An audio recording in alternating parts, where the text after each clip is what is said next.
Yes.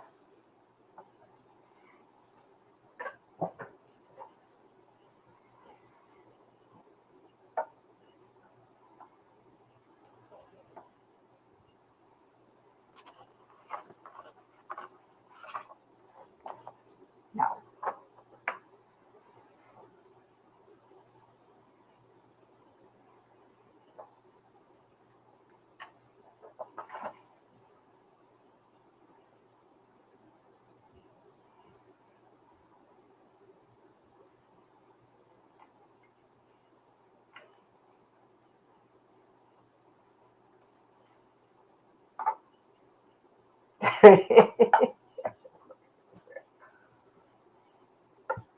Okay. Well, hello, everyone. And again, thank you so much for inviting me today to close out your series. Much appreciated. I'm Sheila Booker, and as she said, I'm a native Philadelphian, and my background really started with piano and choral music. And what I do right now is I'm director of a choir called Sounds of Joy Music Ministry, which where my heart and soul is. But I'm also choir director organist at Vine Memorial Baptist Church and St. George St. Barnabas Episcopal Church on different Sundays during the month. And what I have done a lot of over the last actual 30 years is a lot of choral preparation with a lot of other directors in the area for functions that have gone on at Philadelphia's Kimmel Center, Philadelphia's uh, Mann Center for the Arts, and other venues like that. I was participated in choral preparation for the papal visit back in 2016, I think it was, and choral preparation for 2 sessions of the National Baptist Convention convening here in Philadelphia. So a lot of what I have done in most recent years is a lot of choral preparation, working with other directors and orchestras and choirs. Okay, can you hear me? I hear you twice now. Uh-oh. You're coming through my computer now and through my ears. Okay, because I have a you're saying that Nevery cannot hear me. Nevery, can you hear me now?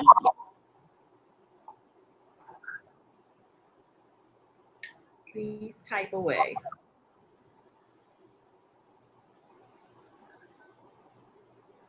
What about now? Okay, let me try this. I'm going to hang up the phone and we'll see if we can still hear through. Yeah, they can hear me now. All right, I'm going to hang up the phone. So now we only have one audio. Okay. Okay, can you still hear me? Yes, I do. All right, this is great. We're going to go with this. Listen, the devil is trying me today. Like, let me just then you sounded like somebody I know named Deirdre. Thank you. That is my mother. For anyone who does not know, listen. All right. So I gave this beautiful introduction that I thought I gave for Miss Sheila. You guys heard it in her own words, but you know I like to give my spin on all of my guests. So I'm gonna tell y'all this. Miss Sheila is awesome. I've known her since I was a kid, growing up in the church, in the AME church. And then I got the pleasure of, when I would come home from school, being able to graduate to sing on the Philadelphia Conference Mass Choir. And I'm not going to say why I had to sing on that choir sometimes, but I'm just going to say Dee Dee. And y'all know what happens when Kirsten doesn't sing, when Dee Dee tells her to sing. But as you can see, Miss Sheila is kind of like the balance of my mother. You know, my mother, as y'all know, can be a bit bombastic at times. A great music teacher. She can give everybody their part. She directs very well, all of that good stuff. But then here comes Miss Sheila, who is also, very direct, but they just have a different style. So I've always admired her. Like I mentioned when y'all couldn't hear me, she is now a member of my home church, which is awesome. So the next generation is able to also be able to uh, learn from her. Because I hear that she's given voice lessons, piano lessons. I believe you've also given voice lessons to my niece Kaden as well. So that's awesome. Happy to have her here. And as y'all can see, like I said, she looks beautiful. I'm loving the turquoise and the orange. Those glasses are giving everything. She's a graduate of Girls High in Philadelphia, Temple University, and the current music director of Sounds of Joy. So let's start there. Okay. What and or who inspired you to choose music as your profession? Well, I can honestly say it was my mother. Okay. My mother, Mercer Washington, raised me in Mount Zion Baptist Church in West Philadelphia. Right. And she's always interested and very musical, but her music education was limited. She had had enough piano lessons that she could pick out things on the piano with one or two fingers. Oh wow. But by the time I was about 4, she was kind of disturbed that there was no children's choir at Mount Zion at that time. So she founded what was called the Carnation Club / Children's Choir. Okay. So I'd have some place to sing in at 4 or 5 years old. And she really worked that choir with her own limited musical background. That choir sang 2 and 3 part music. They did operettas, they did concerts, they traveled, they did all of that. And about when I was about 7, I started begging her for piano lessons. I wanted to learn how to play the piano. And she contracted a local highly known church musician in Philadelphia area, Dr. J. Edward Hoy, to give me piano lessons. Very nice. And it was only about 3 years ago when it suddenly dawned on me what my mother was up to. At 6 or 7 years old, she was raising up her own accompanist for the Carnation Church. I realize now, looking back on it, what she was doing. And it worked because, I mean, it set me in the direction for what I do now. Much Okay. appreciated. So, your voice is an instrument. For those who don't know, your voice is an instrument. But it sounds like the choir. So singing came first for you, not the piano and the organ. Yeah, singing first because I was part of the little kids in the choir. And my Oh, mother loved it so much, and she kind of passed that on to me. And when I was about 12 or so, the lady who played for the choir, who was not a great music reader, started mhm. encouraging me more and more and more to play for the choir. Nice. Okay. Yeah. So thinking back to let's think back to then. So did you enjoy singing on the choir more or playing more? Well, back then, I would guess I'd say I enjoyed playing more then. That's not necessarily true now, but back Okay. then I did enjoy accompanying the choir, and because all the different things I had to learn in order to do it, because my mother kept us on our toes with all the things she had the choir doing, because this was a children's choir who could carry a service without Okay. an adult choir in place. Right. I enjoyed I enjoyed playing for them. Okay. Yeah. So in what ways has music influenced the other parts of your life? Is that how you decided to go to uh, Girls High, or obviously you studied music in college, so I'm sure that was an influence. But other than that, in what other ways has being a pianist, uh, being a singer, directing choirs, how in what ways has that influenced other parts of your life? Okay, well, I have to go back to something you just said about how did it influence some things I did in Girls High.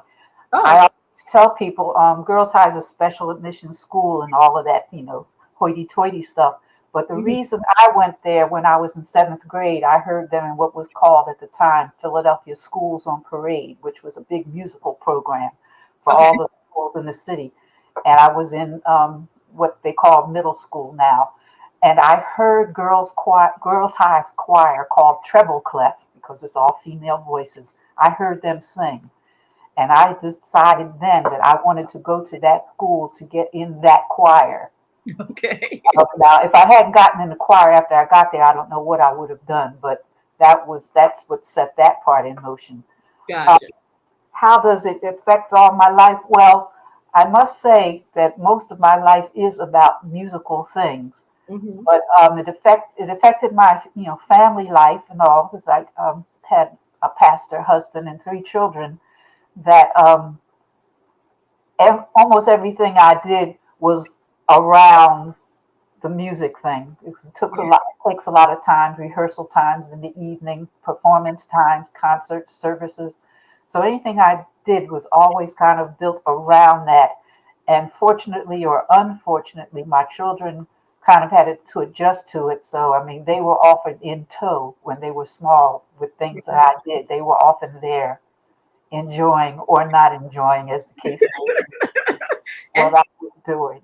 as someone who was also told, I can tell you that there's three of us too. But yeah, I remember when my mother fake retired from directing the choir that one time. By the way, Mom, I'm still want my gift back because you are still directing the choir. When she fake retired, my dad got up and gave a speech, and he said to me, "Yeah, we know, because again, some people don't know where Kirsten Wing came from, but some of that, when I became an adult, I started celebrating my birthday in such a grand way because my mother always had her choir anniversary the last weekend in October, which is my birthday. So I always had to celebrate my birthday at church. And, anytime, um, there was something, the McDonald's, competitions and all those things. Like I was right there singing, at other churches, singing with the conference choir and mass choirs, all that stuff. But I just learned to like it. My brother and sister, they not so much. But Jimmy is a singer, not me. But I will go on the choir. But Jimmy had moved on by then, and Beth was not with that, going to church, going to everybody's church every single day. So yeah, I feel you. I feel your children's towing. So that's all I'm gonna say about that. Fortunately, they say they loved it. So Oh, well, good, they good, say that now. good. They're adults now. They say that. They didn't necessarily always say that then. Right. So, I know that you always, pay attention. Like you're one of the folks I look up to. Not just as a musician and as an elder, because you are an elder. And I'm not calling you old. I think people understand what that's a sign of respect. No, it's a sign of respect. Um, and you're on Facebook. You're one of my Facebook friends. And I know you know what's going on in the world, and here's what I mean by that. So just had the BET Awards, and there have been mixed reviews about some of the things that happened. There was a specific situation where during a commercial break, some folks taped some young ladies dancing to a song with some questionable lyrics. Right in front of Dr. Bobby Jones and Marvin Sapp, uh, who are, well-known gospel artists who should be revered for the things that they've done for music. And I don't. For folks that don't know, like the foundation of Black music, and it is Black Music Month. It came from, you know, honestly, from sacred music. Um, do you think that we have strayed too far from our roots? Because I mean, the tree is pretty big now. It started with, uh, call and response, field songs, work songs, sacred songs. Gospel music.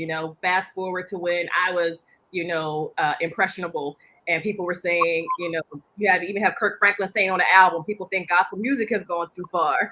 So you feel like we have strayed too far from our roots in terms of Black music? Well, first off, let me say I really believe it's kind of impossible to stray too far, Okay. provided you remember what the roots are. Oh, I think anything should grow and get into different areas yeah. away from where it started, but don't forget where it started. That's the problem sometimes, is that people forget there's a connection between what they're doing and where it came from. And I think that's my only problem, which is with sometimes listening to some music and I hear people make references to something new and they'll say, yeah, back in the day, and they mean 5 years ago. And I said, no, that doesn't qualify for back in the day. You really don't know the history of what you're doing. Right. But as far as saying something strays too far, I mean, you can do something and kind of bastardize it, of course. But in general, legitimately, I don't think you can stray too far as long as you know where it started. I love that. I love that caveat. As long as you know where it started, and I don't think we have as much of that today, you know, that we did when I was growing up. You know, I'm now what 2 or 3 generations out of what's current. You know, because I'm an Xer, and I think we're up to Z or something. XYZ. I don't know what they are now. They got all new names. Oh, wait, there's a Generation Alpha. I don't know who those people are, but God bless you. But you know, when we would have award shows and things, you know, what's the first thing folks would say? They would thank God and their mother, and they would talk about, especially for singers or even some musicians, you know, that they started playing in the church. You know, they started this. Exactly. I don't see that as much anymore. I didn't prepare for this question, but the conversation has led me there. Okay. What happened to choirs?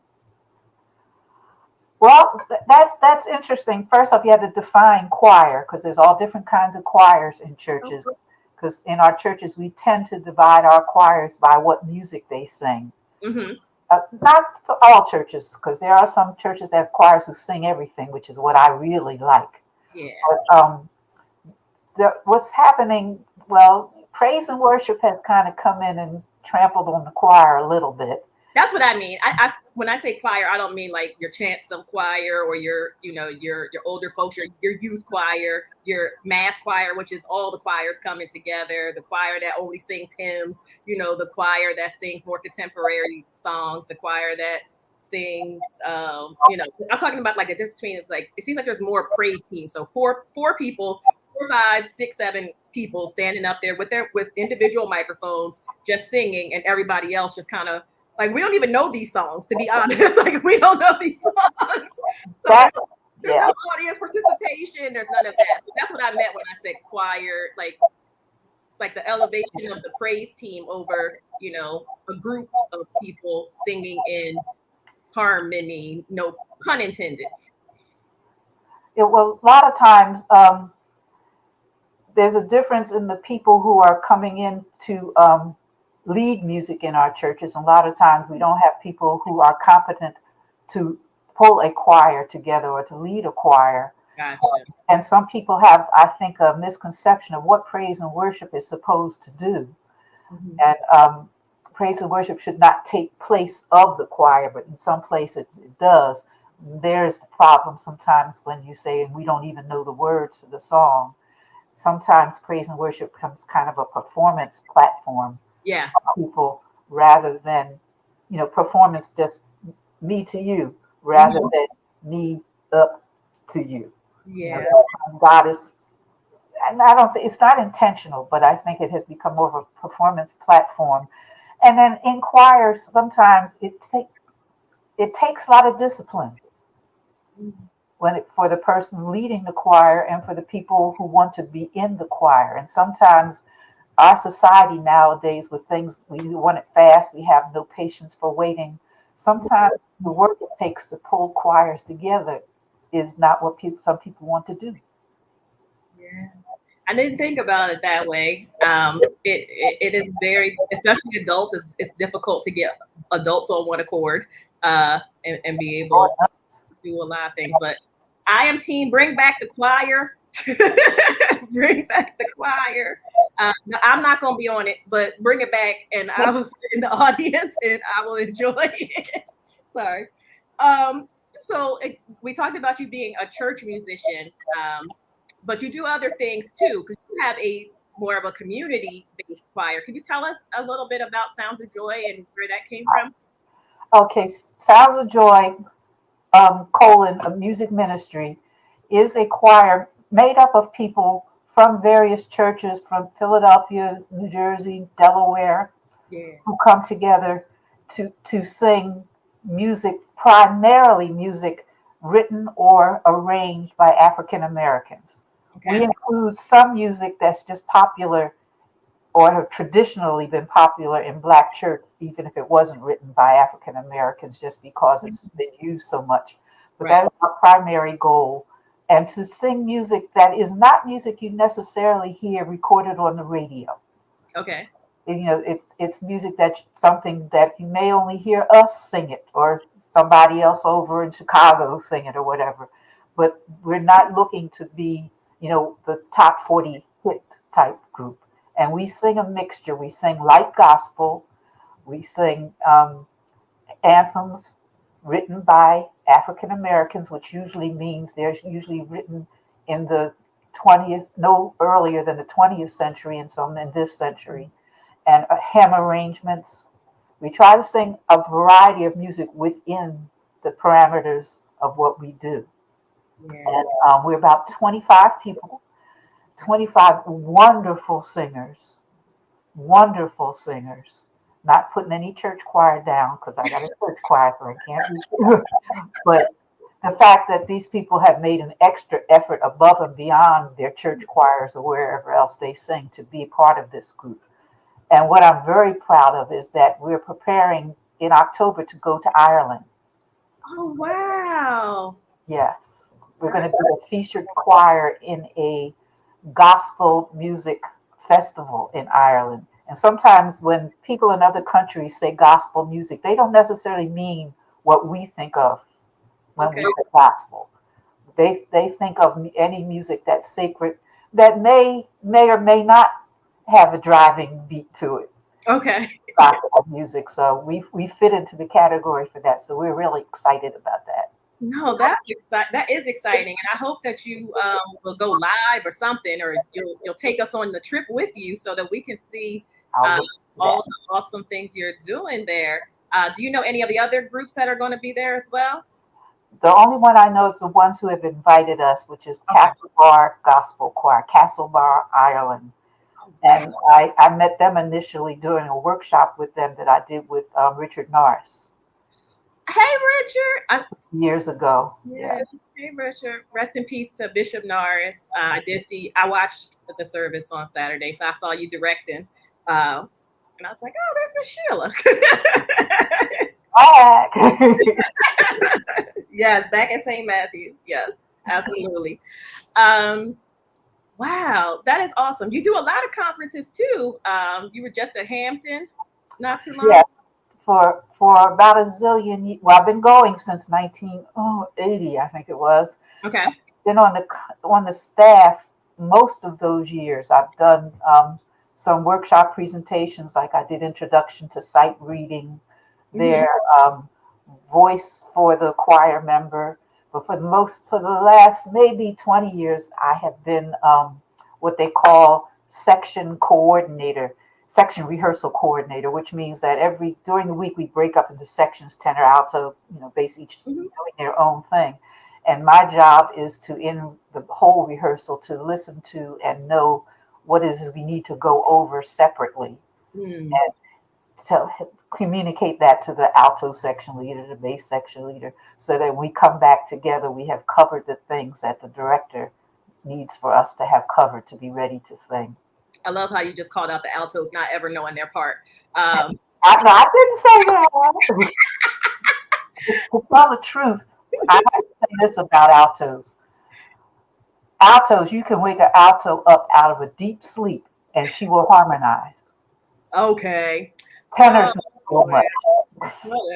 Well, they just sing soprano, an octave lower. That's a different conversation. You said that I didn't.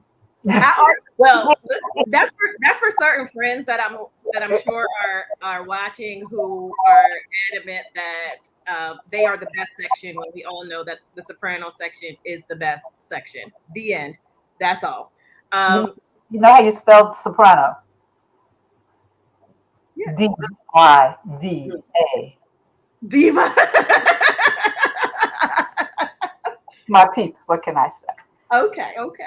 So this is going to be the last question in the main section before we get to the more fun stuff.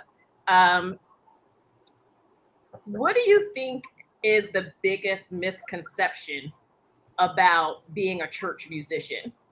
Because, there are a great number of stereotypes. So, there's a stereotype for the pianist, there's a stereotype for the organist, stereotype for the director, stereotype for the different sections. So, what do you think is the biggest misconception from your vantage point? Well, I mean, like you said, there's various stereotypes about what kind of people, church musicians are. There are even stereotypes that have to do with sexuality and church musicians and all of that. And of course, that's not necessarily true because there are all different kinds of personalities and people and sexualities involved in people who are involved in sacred music, just like any place else in the world.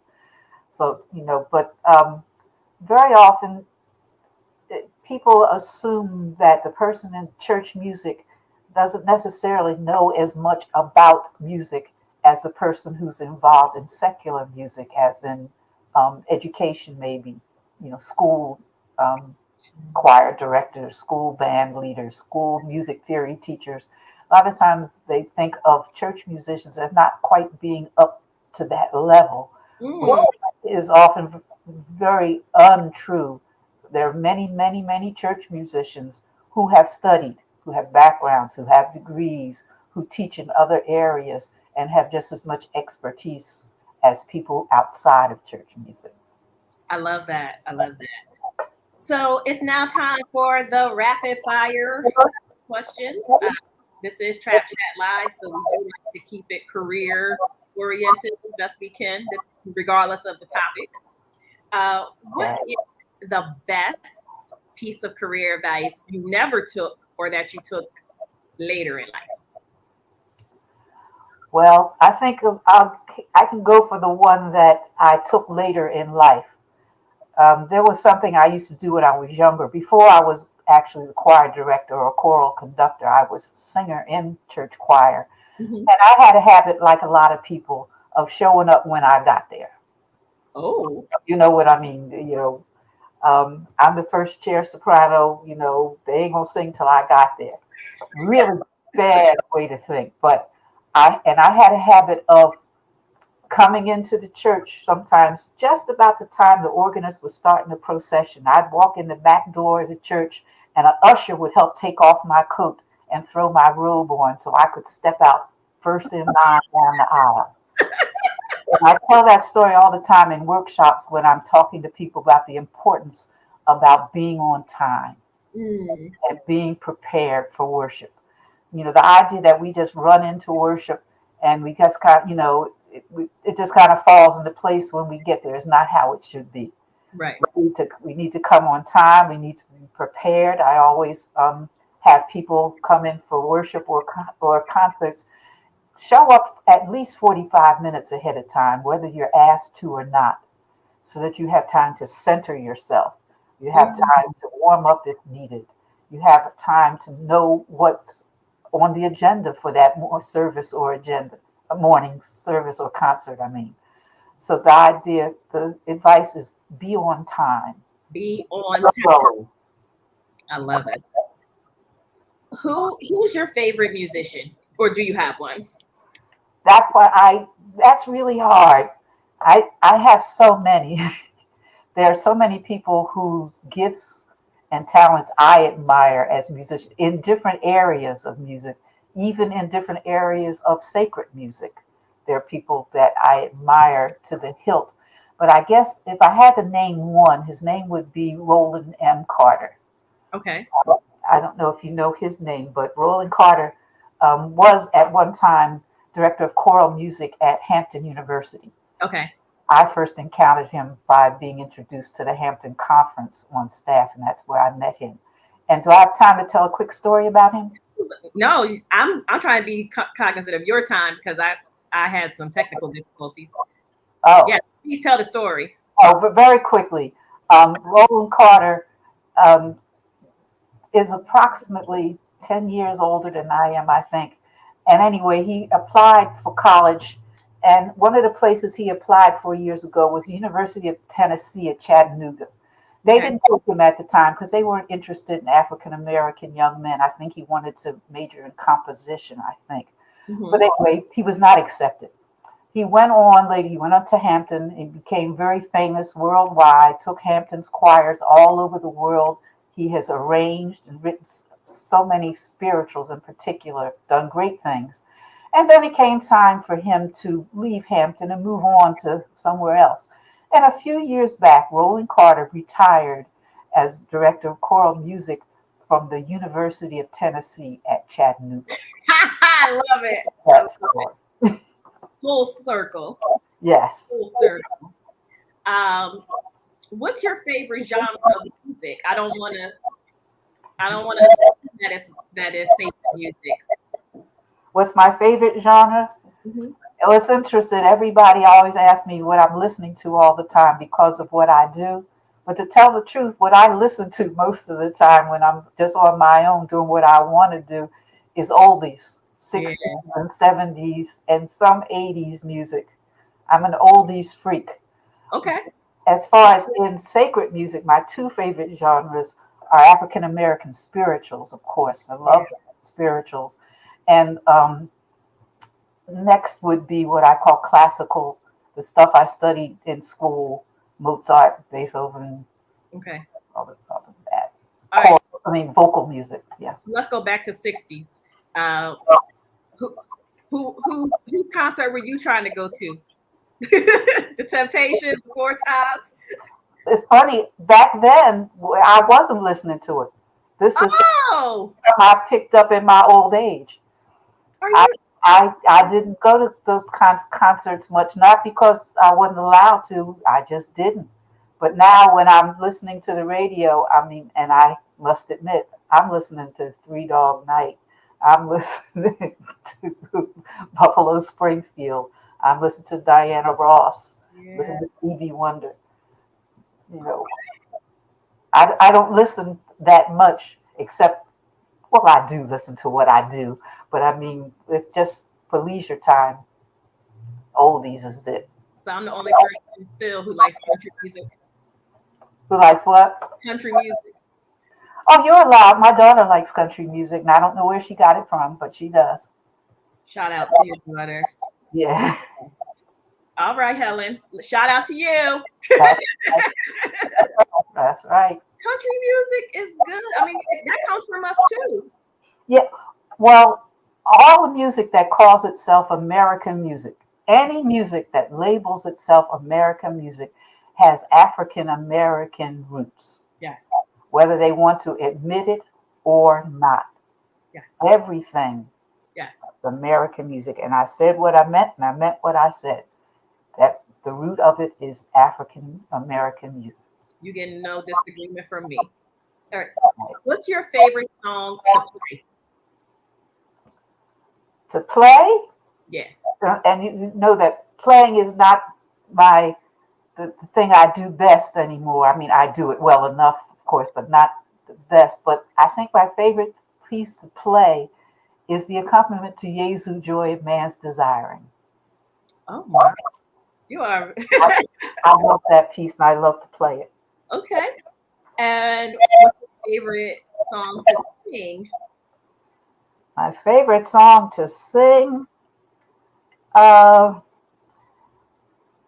Mozart's Alleluia from Exultate Jubilate. I don't sing it anymore because I'm an old lady and I don't like the way it sounds. That was my favorite song to sing. Okay. Your favorite song to direct? May I use the word conduct? Conduct. I I'm apologize. for that too. But the favorite one, I think, goes back to the spiritual arrangement by Roland Carter of In Bright Mansions Above. Okay. That is one of Sounds of Joy's signature pieces and a piece I love to conduct. Okay. Now you are called upon to lend your talents in many ways. What's the oddest music related request that you ever received? Well, the oddest one, I can't remember the song, so I can't tell you exactly what the song was. But I was requested to sing something that is definitely suited for a really dyed in the wool chest voice gospel singer to sing. Okay. And at the time, I couldn't figure out what they were thinking about when they asked me if I would sing it. Because there's some music you don't want to hear somebody who sings who sounds like she's singing opera. Right. And somebody asked me to sing something. And plus, it was just beyond my capabilities to do. Okay. There's some people who switch back and forth very easily. I wasn't blessed to be able to do that so well. All right. Yeah. No, but there are some voices that are naturally heavier. Like Mhm. Jennifer Hudson sounds different than let's see, who has a more sounds different than a Diana Ross. Yeah. They both can sing, but they just have different qualities to their voice. And that's why, the talk of lanes is sometimes good. There's a place usually where your talents and gifts fit better. Like Ella Fitzgerald wouldn't likely be, singing like Mahalia Jackson. Right, right. Two great singers, but different, different style voices fit different style of music. Yes, yes, absolutely. And then the last question, if you were a superhero, what would be your theme music or your theme song? Let's see. My theme song would probably be. I wish there were a song for this, but um, I was trying to think of a song when I saw that question that would see. Because I'm the queen of the late release, Okay. and I know my title would be probably Super Maestra. But oh yeah, what would it be? It could The be theme one of from Mighty Mouse. huh? That's it. The theme from Mighty Mouse. The theme Here's for Mighty coming to save the day. Not that I'm coming to save the day, but Mighty Mouse. You're too young to know, but Mighty Mouse is. Mouse. Mighty Mouse is. Do you remember his music? Mighty Mouse's music was all opera. Yeah. All of it was opera, and I think that might anything operatic. Not that that's been my focus at all, but if that were my theme song, would probably be something from Mighty Mouse. Okay. Awesome. The sextet from Lucia de Lammermoor from Mighty Mouse. Wow. I just want to thank you once again. I think you heard me at the beginning. I did my best to honor you as best I could, but I did get a little thrown off hearing that no one can hear what I was saying. Um, so yes, despite the technical difficulties that we experienced at the beginning, and I am so honored and so grateful that you agreed to join uh, us today to speak on Black music and to close out Black Music Month, as well as send me into summer hiatus for Trap Chat Live. I will be back with Trap Chat in September, but I still have my other bi-weekly show every Wednesday at 5 o'clock, including today. If you want to come back and check us out on Winds, Woes, and Wine, that's only on LinkedIn, not on Facebook, not on Twitter or YouTube. So come to LinkedIn if you have some time for that. And then something else is going to be brewing in July. I'm partnering with a recruiter friend of mine, and we're going to be doing a weekly something. I'll tell you about that another time we're ready to announce that. But again, Ms. Sheila, can you tell them one more time where to look out for Sounds of Joy? Because leading up to and following Ireland. Yes, you can find out what Sounds of Joy is doing on my Facebook page, Sheila D. Washington Booker, or Sounds of Joy has its own page on Facebook, Sounds of Joy, a music ministry. And you can find out when we're singing. We have a concert coming up July 9th in Camden at St. Okay. Stevens Pentecostal Church. So you can check there about concerts coming up. And if anybody wants to support our trip to Ireland, you could do that too on our page on Facebook. Is there's a link on your Facebook page, like to Cash App or something like that? On the our page, the Sounds of Joy page, I believe there is a link there. Okay. All right, so guys, I'm putting it up in the chat, and I'm going to put it here. Go to the Sounds of Joy page and/or Sheila D. Washington Booker. Did it backwards the first time. And please make a donation, support their trip to Ireland, and support their music ministry, so we can keep this going. Because, like she said, sometimes people forget where they came from. So let's remember and let's honor that. Thank you again. It's been a wonderful season, and I'll be back in September. Enjoy the rest of your week, guys. You too. Thanks again. Bye-bye.